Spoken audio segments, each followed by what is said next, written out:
ઓમ શ્રી ગણેશાય નમઃ. જય શ્રી કૃષ્ણ મિત્રો. તેતરની વાર્તા. મારા વાલા મિત્રો, આજે હું એક તેતરની જિંદગીનો પ્રસંગ કહેવા જઈ રહી છું, જે ખૂબ જ સમજવા જેવી વાત છે. આ પ્રસંગ સાંભળીને આપણા જીવનમાં જે આપણે ભૂલો કરતા હોઈએ છીએ એ સમજાઈ જશે.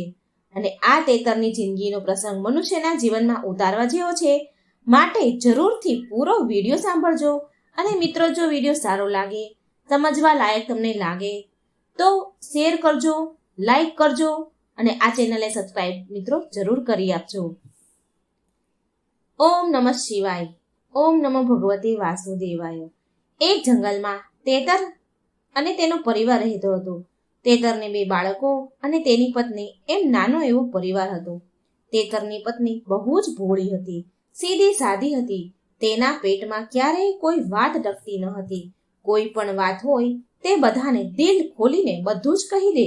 આડોશી પાડોશીને પણ આ તેતરના પત્નીના ભોળપણ વિશે બધાને જ ખબર હતી કે આ તેતરની પત્ની બહુ જ ભોળી છે, એ બધા જ જાણે. માટે તેતર તેની પત્નીને બહુ વાતો કંઈ કહે નહીં. તેતર જંગલમાં જઈને શિકાર કરતો હતો અને શિકાર કરી તેના પરિવારનું ભરણ પોષણ કરતો હતો.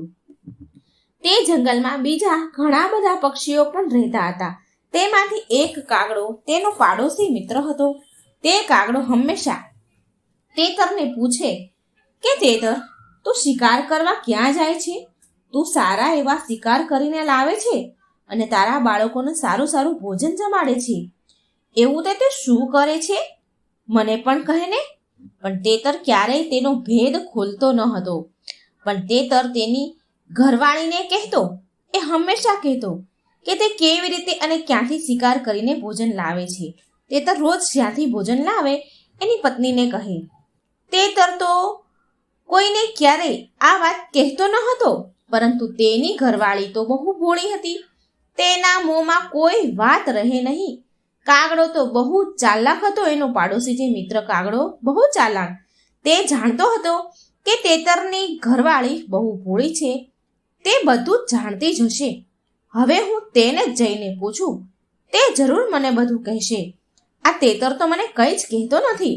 પછી પાડોશી કાગડો તેતરના ઘરે આવે છે અને તેની ઘરવાળીને પૂછે છે કે તેતર ક્યાં જાય છે અને તે કેવી રીતે શિકાર કરીને લાવે છે.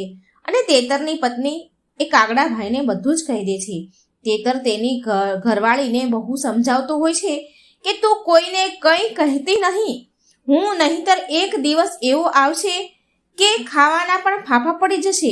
હું ક્યાંથી શિકાર કરીને લાવું છું, ક્યાં જાઉં છું, જે વાત હું તને કહું છું એ તારે કોઈને કહેવી નહીં. એ રોજ જ સમજાવતો, બહુ સમજાવતો કે કહેતી નહીં કે હું ક્યાંથી ભોજન લાવું છું, નહીંતર આપણને ભોજન મળવું પણ મુશ્કેલ થઈ જશે. પણ તેતરની પત્ની ક્યાં સમજવાની હતી. તેતરની વાત તો એ થોડી વાર યાદ રાખે અને પાછી ભૂલી જાય. આ વાત લઈને તેતર બહુ પરેશાન હતો. તેના પત્નીના ભોળપણને લઈને એને હંમેશા પરેશાની રહેતી હતી. તેતર રોજ નવી નવી જગ્યા શોધે અને રોજ નવા નવા શિકાર કરી ભોજન લાવે અને ઘરે જાય એટલે તેની પત્ની પૂછે અને તેતર તેને બધું કહે. આખરે તેની પત્ની છે એવું સમજીને તેતર તેની પત્નીને બધું જ કહી દે. બીજે દિવસે પેલા કાગડાને બતાવી દેતી હતી. આ જે તેતરની પત્ની હતી એ બધું જ એ કાગડો રોજ આવે, ચતુર હતો એટલે રોજ એના ઘરે આવે અને રોજ એને કાગડાને બધી વાત તેતરની પત્ની કહી દે. કાગડો રોજ તેતરની પત્નીને પૂછે કે તેતર તો ફટાફટ ભોજન લઈને આવી જાય છે અને હું તો આખો દિવસ ફરું તોય મને ખાવાનું મળતું નથી. આવું સાંભળીને ભોળી તેતરની પત્ની બધું જ કહે.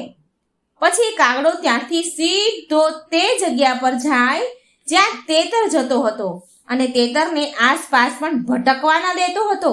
આ વાતથી તેતર બહુ દુઃખી થવા લાગ્યો. તે જેટલી નવી નવી જગ્યા શોધે તે કાગડો બધી જ જગ્યાએ પહોંચી જતો. તેતર તેની પત્નીને બહુ બોલતો હતો, બહુ ખીજાતો અને બંને વચ્ચે બહુ ઝઘડો પણ થતો. થોડા ટાઈમ પછી તો તેતરને શિકાર લાવવાનું મુશ્કેલ થઈ ગયું હતું. તેના પરિવારનું ભરણ પોષણ બરાબર થઈ શકતું ન હતું. એક દિવસ તો એવો આવ્યો કે તેને શિકાર જ ન મળ્યું. અને પરિવારને ભૂખ્યું રહેવું પડ્યું, કારણ કે જ્યાં તેતર જતો હતો ત્યાં કાગડો પહોંચી જતો હતો અને તેતરને શિકાર કરવા દેતો જ નહીં. આવું માત્ર તેની પત્નીના કારણે જ થતું હતું. તેની પત્નીના પેટમાં કોઈ વાત ટકી નહીં. તેતર તેની પત્નીને કહે છે કે આ બધું તારા કારણે થાય છે. તું બધાને બધું કહી દે છે. હું ક્યાંથી લાવું છું બધું રાજ કહી દે છે. ત્યારે તેતરની પત્ની તેતરને કહે કે તમારામાં પરિવારનું ભરણ પોષણ કરવાની ક્ષમતા નથી તો મારો દોષ શું કામ કાઢો છો? પછી તેતર દુઃખી થઈને તે એક આશ્રમમાં જઈને બેસી ગયો. ત્યાં એક સાધુ હોય છે.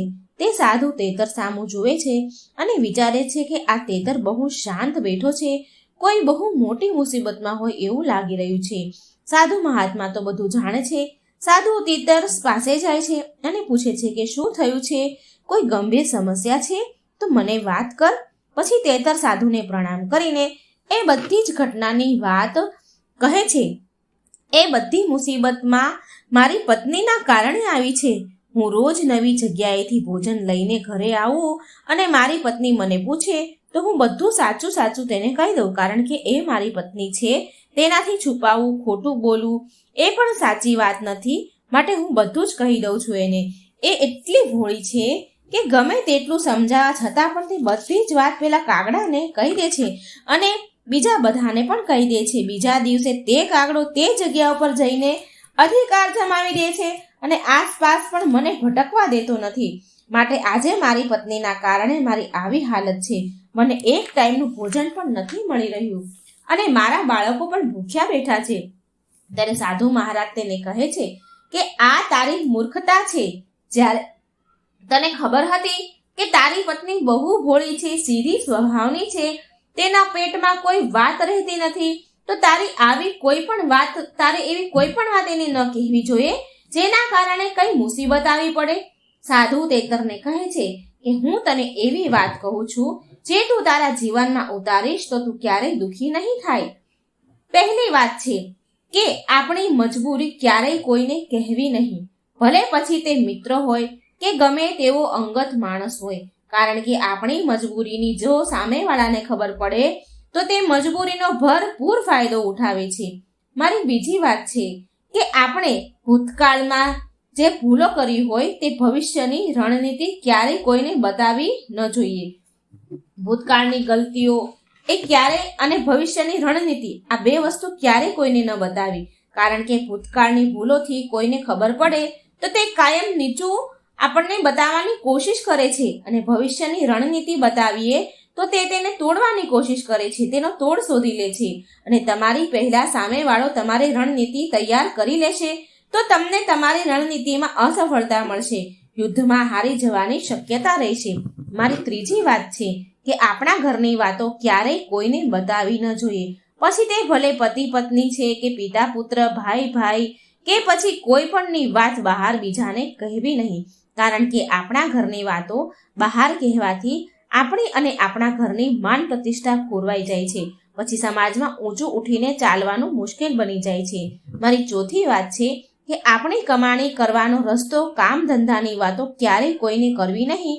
બની શકે તો ભવિષ્યમાં આપણા ધંધાને અને બની શકે છે કે ભવિષ્યમાં આપણા ધંધાને ભાંગવાની કોશિશ કરે સામેવાળો, જેને આપણે કમાણીનો રસ્તો બતાવ્યો હોય. તો આ ભૂલ ક્યારેય ન કરવી કે આપણી કમાણીનો રસ્તો કોઈ કે ધંધાની વાતો ક્યારેય કોઈની સામે કરવી નહીં.